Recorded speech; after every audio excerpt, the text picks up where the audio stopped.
I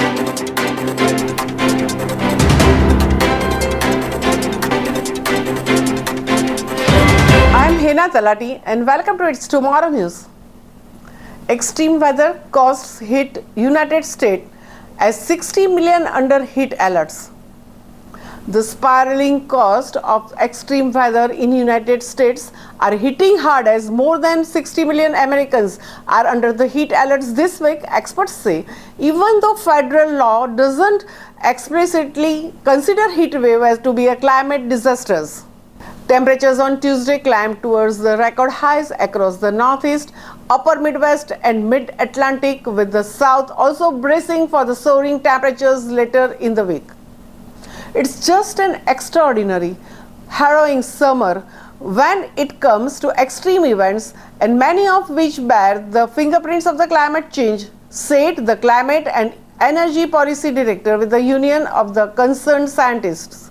The country is stretched paying those costs due to the dwindling funds from the Federal Emergency Management Agency and laws that don't consider heat to be the climate disaster.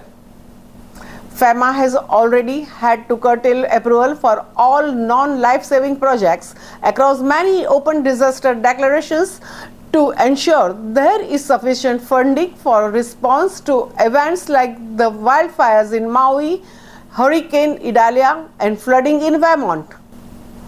Hurricane Idalia battered Florida's coast last week, leaving billions of dollars of damage in its wake, and wildfires that raged through the Hawaiian island of Maui this summer are now considered the deadliest in the modern United States history, killing more than 100 people as well as causing billions of dollars in damage.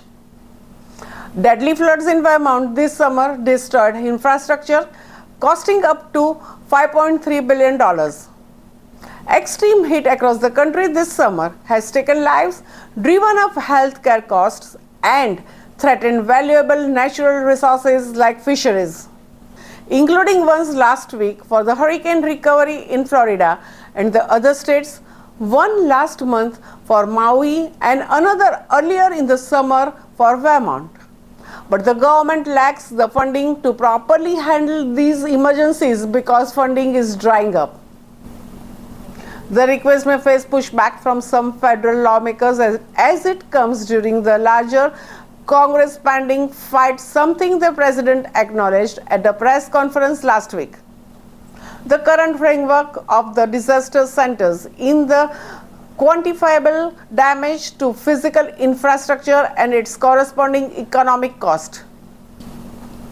FEMA has only ever received 3 requests from extreme heat-related emergency declarations, 2 in 1980 and 1 in 1995.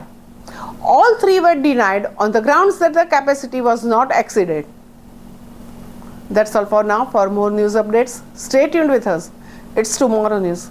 For more global weather updates like this, subscribe our channel and hit the bell icon for regular updates.